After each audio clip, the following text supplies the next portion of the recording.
Ciao, io sono Micheli, su dottori, Minanta, de Sadrum CRC Posse, dottor Dreher CRC Posse, che avevo musica in sardo, anzi bilingui, sardo-italiano, de più di 20 anni.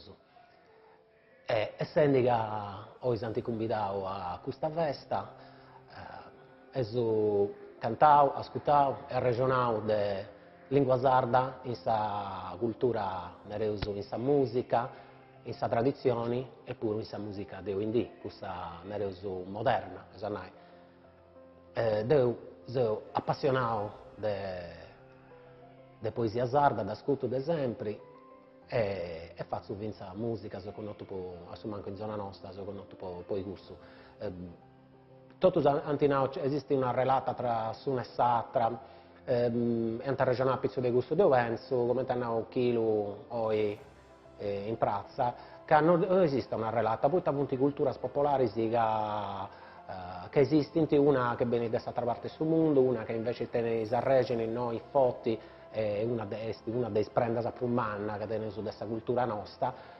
si relata, ma appunto in due cose differenti, sì. Vivono in pari in suo proprio luogo, in suo proprio tempo, su noi. L'unica relata che più deo è che quando sono diventato appassionato di poesia improvvisata, di mottetti, di su canto di sei sardo, questo mi aiuta molto a imparare un sardo meglio, un sardo differente da questo che